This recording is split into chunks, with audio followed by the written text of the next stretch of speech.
বলতো এই মুহূর্তে দাঁড়িয়ে ইন্ডিয়ান ট্রান্সফার মার্কেটের দিকে যদি একবার চোখ দেওয়া যায় তাহলে সেখানে good news, bad news, mix news সব কিছু কিন্তু রয়েছে। তো যা কিছু আপডেট এই মুহূর্তে উঠে এসেছে, যা কিছু বিভিন্ন রিপোর্টার রিপোর্ট করছে, সব কিছু নিয়ে আজকের এই ভিডিওতে কথা বলবো। এবং স্পেশালি যে দুজন ডিফেন্ডারকে, ন্যাশনাল টিমের যে দুজন ডিফেন্ডারকে দুই প্রধান টার্গেট করেছিল, তাদের ফিউচার কি হতে চলেছে, তারা কি আদেও কলকাতার পথে আসবে, তারা কি আদেও আবারও কলকাতাতে রিটার্ন করবে, নাকি তাদের গেট বন্ধ হয়ে যাচ্ছে তাদের ক্লাবে, সব কিছু যা রিপোর্ট আসছে ডিটেলসে কথা বলবো। দেখো, প্রথমে তার আগে কিছু ছোটো ছোটো বিষয় শেয়ার করা যাক। প্রথম কথা অবশ্যই বলতে হবে বেঙ্গালুরু এফসি। কালকের ভিডিওতে বলেছিলাম যে হয়তো পেরেরা ডায়াস, হরহে পেরেরা ডায়াস, তাকে হয়তো বেঙ্গালুরু আরও একটা সিজন রাখতে পারে, তার সাথে হয়তো জার্নি কন্টিনিউ হতে পারে। সেটা এই মুহূর্তে হচ্ছে না, আজকে তার অফিসিয়ালি গুড বাই হয়ে গেছে। তো পেরেরা ডায়াসকে পরপর কয়েকটা সিজনে খেলতে দেখতে আমরা অভ্যস্ত হয়ে গেছিলাম। এবার দেখা যাক আগামী সিজনে পেরেরা ডায়াস ইন্ডিয়াতে থাকে কি না, থাকলেও কোন ক্লাবে তার এক্সাইটিং সিগনেচারটা হয়। দ্বিতীয় যে টিম বা দ্বিতীয় যে প্লেয়ার স্পুল নিয়ে কথা বলবো সেটা অবশ্যই কিন্তু মুম্বাই সিটি এফসির। ভাই, 3 দিনের মধ্যে মুম্বাই সিটি এফসি টোটাল 12 জন প্লেয়ারকে রিলিজ করলো। কালকে ভিডিওতে বলেছিলাম যে জয়েশ রানে কিন্তু দুলছে, জয়েশ রানের কাছে যে অফার রয়েছে সেই অফার কিন্তু জয়েশ রানে অ্যাকসেপ্ট করতে চাইছে না। সেটা যথেষ্ট পরিমাণে একটা লোয়ার অফার, সেটাকে জয়েশ রানা অ্যাকসেপ্ট করতে চাইছেন এবং সম্ভবত সেটা এগ্রি না হলে জয়েশ রানাও বেরিয়ে চলে যাবে। তো একটা হিউজ পরিবর্তন কিন্তু মুম্বাই সিটি এফসি টিমটাতে আসছে। 12 জন প্লেয়ারকে অলরেডি তারা রিলিজ করেছে, গুড বাই জানানো হয়েছে। আমরা জানি এর মধ্যে বিপিন সিং নেই, বিপিন সিংকে একটা বড় ধরনের গুড বাই জানানো হবে, যেহেতু ক্লাব লেজেন্ড।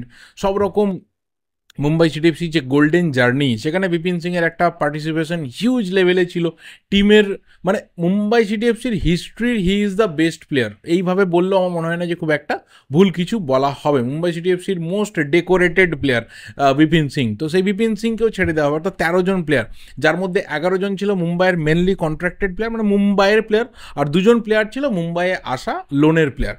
তো এই 13 জন প্লেয়ারকে ছেড়ে দেওয়ার পর, যার মধ্যে থেকে বিদেশি প্লেয়াররাও রয়েছে, কীভাবে মুম্বাই সিটি এফসি নিজেদের টিমকে রিবিল্ড করে সেটাই হবে দেখার বিষয়। দেখো, আগের ভিডিওতে আমি কথা বলেছিলাম যে মুম্বাই আই লিগ থেকে প্লেয়ার তুলবে, মুম্বাই একাডেমির প্লেয়ারদের নেবে, কিন্তু এটাও মাথায় রাখা দরকার যে যে টিমটার পেছনে সিটি ফুটবল গ্রুপ রয়েছে এবং যে টিমটাতে এখনও অবধি ন্যাশনাল টিমের কিছু ভ্যালুয়েবল প্লেয়াররা রয়েছে এবং যে টিমে ভালো ভালো ফরেনার রয়েছে এবং ফরেনার আসার সম্ভাবনা রয়েছে, সেই টিমটাকে শুধুমাত্র আই লিগের প্লেয়ার বা শুধুমাত্র একাডেমির প্লেয়ার বা অন্যান্য টিমের বেঞ্চের প্লেয়ারদেরকে নিয়ে স্কোয়াড বানাবে, তাহলে সেই স্কোয়াডটার মধ্যে কিন্তু ব্যালেন্স খুঁজে পাওয়া যায় না, বা সেই স্কোয়াডটাকে আমরা কখনোই বলতে পারবো না যে সিজনের শুরু থেকে দে আর ওয়ান অফ দ্য ফেভারিটস, আমরা বলতে পারবো না। তাহলে কোথাও মুম্বাই সিটি এফসির প্ল্যান কি রয়েছে, কোন কোন টিম থেকে কোন কোন প্লেয়ারদেরকে তারা তুলতে পারে, এমন কোন টিমগুলো রয়েছে যেখানে ভালো প্লেয়ার রয়েছে but they are not getting the proper game times. তো সেই প্লেয়ারদেরকে কতটা মুম্বাই সিটি এফসি টার্গেট করবে, কতটা তাদের জন্য অ্যাগ্রেসিভলি যাবে, অনেক কিছু কিন্তু ডিপেন্ড করে রয়েছে। আই থিঙ্ক জুন মাসটা কোথাও মুম্বাই সিটি এফসির জন্য একটা বিরাট বড় খেলার মাস এবং খেলার একটা মাঠ হতে যাচ্ছে। আমার মনে হয় যে টিমকে রিবিল্ড করার জন্য, টিমকে একটা রিশেপ দেওয়ার জন্য এবং কোথাও টিমের একটা টোটাল ক্যারেক্টারিস্টিক্সকে চেঞ্জ করার জন্য মুম্বাই সিটি এফসি স্ট্র্যাটেজিতে বদল একটা হচ্ছে এবং সেটা এই মুহূর্তে দাঁড়িয়ে পরিষ্কার বোঝা যাচ্ছে। এবং সেই পরিষ্কার বুঝতে পারার মধ্যে যে বিষয়টা আরও স্ট্রংলি বেরোচ্ছে, যেটা আজকে আশিস নেগি পরিষ্কারভাবে জানিয়ে দিয়েছেন, যে বিক্রম প্রতাপ সিং, যাকে নিয়ে মার্কেটে রিউমার রয়েছে, সেই বিক্রম প্রতাপকে কিন্তু মুম্বাই সিটি এফসি ছাড়বে না। তার সাথে নেগোসিয়েশন চলছে যে তার কন্ট্রাক্টকে এক্সটেন্ড করতে হবে ডেফিনেটলি। কারণ এই মুহূর্তে তুমি যদি টিমটার দিকে তাকাও না, যদি বিক্রম প্রতাপ বেরিয়ে যায়, যদি চর্চাতে থাকা মেহতাব সিং, তাকে নিয়ে আসছি পরে, এইসব প্লেয়াররা যদি বেরিয়ে যায়, তাহলে এই টিমটার অ্যাকচুয়ালি পড়ে থাকবেটা কি? সেই অর্থে দাঁড়িয়ে আমার যতদূর নলেজে আসছে 3-4 জন সিনিয়র প্লেয়ার শুধুমাত্র মুম্বাই সিটি এফসি টিমটাই পড়ে থাকবে। গোলকিপারদের ক্ষেত্রে টিপি রেহেনেস, আর তার সাথে ফুরবালা চেনপা, ব্র্যান্ডন ফার্নান্ডেজ এবং লালিয়ানজওয়ালা ছাংতে। এর বাইরে তুমি সমস্ত প্লেয়ারদের দেখো, ওয়েদার দে আর আইদার তারা একদমই খুব ইয়াং প্লেয়ার অথবা তারা জাস্ট একটা দুটো সিজন মুম্বাইয়ের যে মেন স্কোয়াডে সেটার সাথে রয়েছে। আমি যদি ধরে নিই যে বিক্রম এবং মেহতাবের যে রুমার রয়েছে বেরিয়ে যাওয়ার, সেটা যদি তারা বেরিয়ে যায় ফাইনালি, হবে কি হবে না পরের ব্যাপার। যদি যায় তাহলে এই টিমটাতে কিন্তু সিনিয়র প্লেয়াররা সেইভাবে থাকবে না। তো আরও বড় চাপ কিন্তু মুম্বাইয়ের সামনে আসবে। তো সেই জায়গা থেকে দাঁড়িয়ে মুম্বাই সিটি এফসি তারা একটা অ্যাগ্রেসিভ প্ল্যান নিতে যাচ্ছে যে যাদের এরপর কন্ট্রাক্ট রয়েছে তাদেরকে কোনোভাবে মুম্বাই সিটি এফসি ছাড়বে না। মানে সেটা হ্যালেন নংটু হচ্ছে, সেটা সুপ্রতিম দাস হচ্ছে, সেটা মেহতাব সিং, সেটা বিক্রম প্রতাপ, সেটা প্রত্যেকেই যাদের কন্ট্রাক্ট রয়েছে, দে আর নট ফর সেল। এটা মুম্বাইয়ের তরফ থেকে কিন্তু বোর্ড ঝুলিয়ে দেওয়া হচ্ছে। এবং এই জায়গা থেকে দাঁড়িয়ে দেখো বিক্রমের ব্যাপারটা অনেক দিন আগে খুবই লাইট ওয়েতে উঠেছিল, সেইভাবে যে খুব স্ট্রং জায়গা তৈরি হয়েছিল তা কিন্তু নয়। কিন্তু যদি একবার মেহতাবের ব্যাপারটার দিকে তাকাই তাহলে কিন্তু মেহতাব এবং মোহনবাগান এটা একটা সার্টেন জায়গা থেকে বারবার ধরে নেওয়া হচ্ছিল যে এটা অলমোস্ট ডান, এটা হয়েই গেছে বলা চলে, যে শুধুমাত্র মেহতাবের মোহনবাগান জার্সি পরতে বাকি রয়েছে। কেউ কেউ তো আমি দেখছিলাম যে জার্সি পরিয়ে অলরেডি ইনস্টাগ্রামে ছবিও দিয়ে দিয়েছে। আমি জানি না এগুলো কারা করে, বাট ঠিক আছে চলো, যার যার চয়েস হতে পারে। বাট কোথাও আমি বারবার একটা কথা বলেছিলাম, আমার যদি প্রিভিয়াস ভিডিওগুলো দেখো, যে মেহতাব সিংয়ের সাথে মোহনবাগানের পার্সোনাল যে প্লেয়ার এবং ক্লাবের টার্মস অ্যান্ড কন্ডিশনস রয়েছে, যে এগ্রিমেন্ট রয়েছে, সেটা হতে কিন্তু কোথাও বাধা নেই। কারণ definitely Mohun Bagan champion side, Mohun Bagan যে স্যালারি তাকে অফার করবে, মোহনবাগান তাকে যে মেগা কন্ট্রাক্টটা অফার করবে, সেটা মেহতাবের জন্য একটা বেস্ট ডিল হবে। এবং অবশ্যই আরও বেশ কিছু ডোমেস্টিক প্লেয়াররা রয়েছে যারা ন্যাশনাল টিমের ইম্পর্টেন্ট প্লেয়ার, তাদের সাথে ড্রেসিং রুম শেয়ার করা এবং অবশ্যই একটা চ্যাম্পিয়ন স্কোয়াড থেকে আরেকটা চ্যাম্পিয়ন স্কোয়াডে মুভ করা মেহতাবের জন্য কিছুই প্রবলেম হবে না। কিন্তু আমি বারবার একটা জিনিস বলেছিলাম যে মুম্বাইয়ের সাথে মোহনবাগানের যে কথাবার্তা সেটা কিন্তু খুব একটা এগোচ্ছে না। সেটা যদি এগোই তাহলে ভালো কথা। মোহনবাগান কিভাবে দেখছে ব্যাপারটাকে, মুম্বাইয়ের একটা অ্যাবসার্ড অফার এসেছিল, কারণ মুম্বাই জানে যে আমাদের কোথায় সব থেকে বেশি দুর্বলতা রয়েছে। কারণ এই মুহূর্তে মাঝমাঠের দিকে তাকাও, মুম্বাইয়ের কিচ্ছু নেই, জিরো, একজন অ্যাটাকিং মিডফিল্ডার টিমের পড়ে রয়েছে, বাকি সব ইয়াং প্লেয়ার। তো মুম্বাইয়ের একটা ডিমান্ড ছিল যে ভাই তুমি ওখান থেকে থাপাকে ছাড়ো, তাহলে মেহতাবের ব্যাপারটা আমরা ভাবনা চিন্তা করতে পারি। কারণ সেখানে মুম্বাইকে মিডফিল্ডটা ডেভেলপ করতে হবে। থাপার মধ্যে একটা প্লেয়ার আসা মানে রাতারাতি কিন্তু মিডফিল্ডটা অনেকটা ওপরের দিকে চাঙ্গা হয়ে যাবে। কিন্তু মোহনবাগান জানতো যে এই ব্যাপারটাকে মোহনবাগান পাত্তা দেবে না, দেয়ও নি। শুরুতেই ব্যাপারটাকে পুরোপুরি রিজেক্ট করে দেওয়া হয়েছিল যে না, কোনোভাবে কোনো প্লেয়ারকে নিয়ে এখানে কথাবার্তা বলা যাবে না, তুমি তোমার পয়সার কথা বলো, যে একটা নেগোসিয়েশন হবে, এটার ডিমান্ড রয়েছে, সেটার উপরে একটা নেগোসিয়েশন হতে পারে। সেটা মোহনবাগান অলওয়েজ চেষ্টা করেছে, মুম্বাইয়ের তরফ থেকে সেটা কখনোই কিন্তু ফাস্ট ট্র্যাক করা হয়নি। কারণ মুম্বাইয়ের হয়তো মনে মনে এই চিন্তাভাবনাই ছিল যে মেহতাবকে লাস্ট অবধি বোঝানো হবে যে তার সাথে যদি একটা নেগোসিয়েশন করে কন্ট্রাক্টটাকে এক্সটেন্ড করে দেওয়া যায়। যেটা আমরা লাস্ট মার্কাসের যে টুইট ছিল সেটা তো দেখতে পেয়েছিলাম যে তার কাছে অফার রয়েছে, সেই ক্লাবের ভালো ডিমান্ড রয়েছে, সব কথা ঠিক আছে, কিন্তু পুরোটা ডিপেন্ড করছে যে মুম্বাই এবং মেহতাব তাদের মধ্যে এক্সটেনশনের যে টক্স রয়েছে সেটা কত ভালোভাবে এগোচ্ছে তার উপরে। তো আজকেও যেটা আশিস নেগির তরফ থেকে পরিষ্কারভাবে বেরিয়েছে যে মুম্বাই কিন্তু এখানে ডেসপারেট, মুম্বাই এখানে একটা অ্যাগ্রেসিভ মাইন্ড নিয়ে যাচ্ছে যে তারা মেহতাব সিংকে ধরে রাখতে চায় এবং একটা মাল্টি ইয়ার ডিল তাকে দিতে চাইছে। কিন্তু এখানে একটা পরিষ্কার ব্যাপার যে যতটা মেহতাবের ডিমান্ড রয়েছে ততটা কিন্তু মুম্বাই দিতে চাইছে না। এবার যতটা মেহতাবের ডিমান্ড রয়েছে সেটা কি মোহনবাগান দেবে?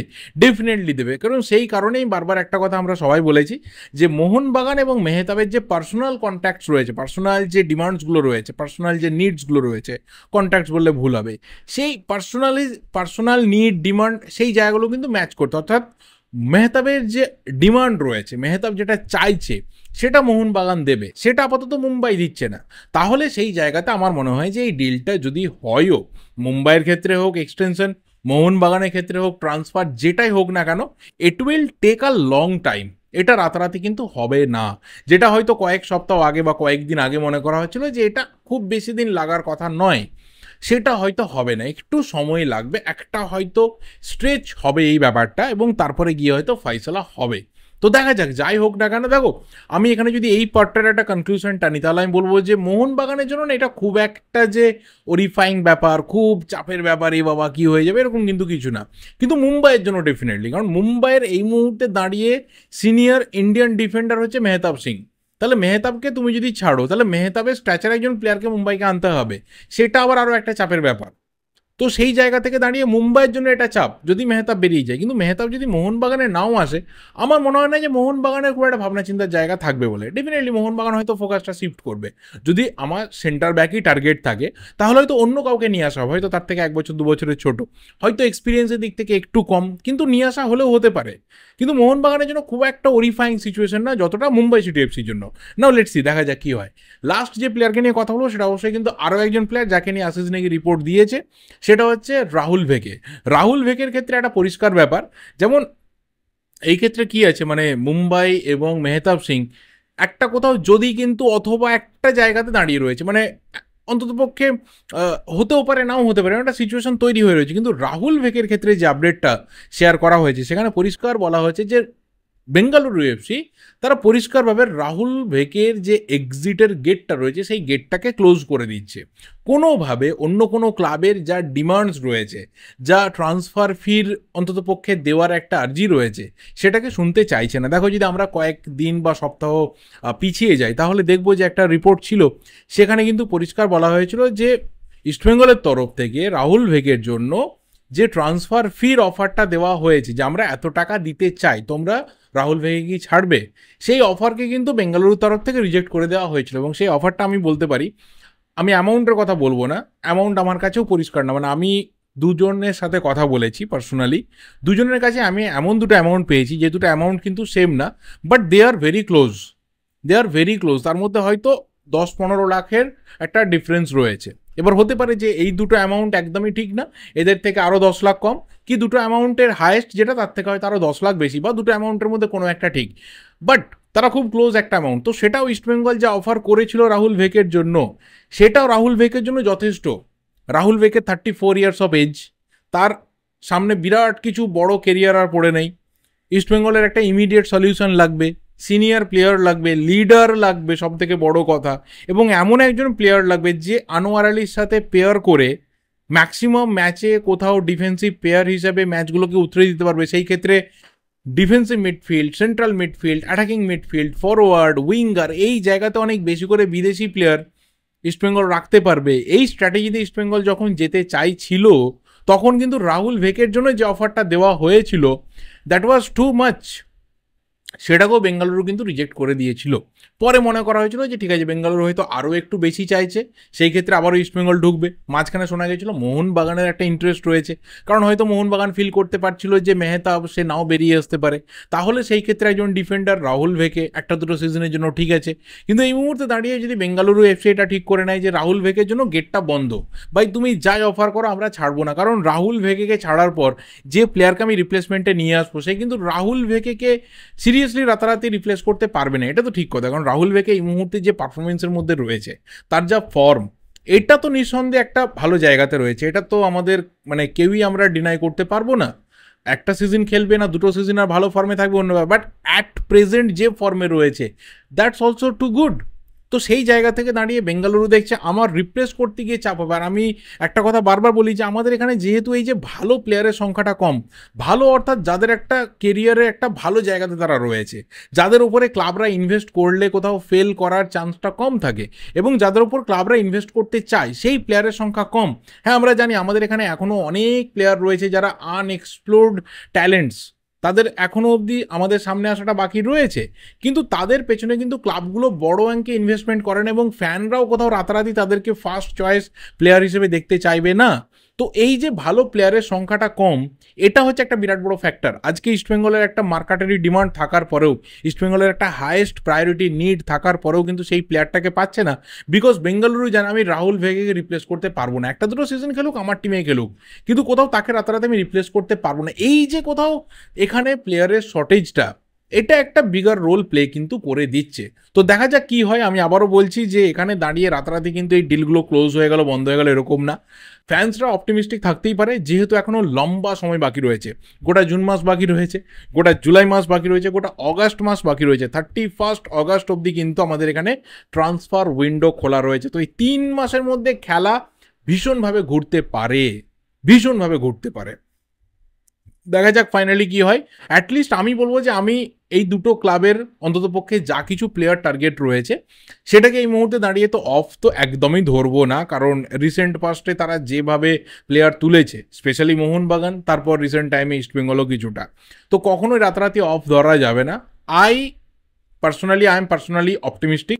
এই দুটো ডিল হলেও হতে পারে, আগামী দিনে হয়তো কিছু প্রসেস হলেও হতে পারে, বাট যদি না হয় তাহলেই বা কী কী প্রবলেম হবে সেটা পরে একটা ভিডিওতে ডেফিনেটলি কথা বলবো। হলে কতটা ভালো কি হতে পারে সেটা নিয়েও কথা বলবো। তোমাদের ওপিনিয়ন্স কী রয়েছে অবশ্যই তোমরা কমেন্ট করে জানাতে থাকো। ভিডিওটা ভালো লাগলে লাইক করো, শেয়ার করো। দেখা হবে পরের ভিডিওতে। Till then subscribe the channel. Thank you, goodbye and good night.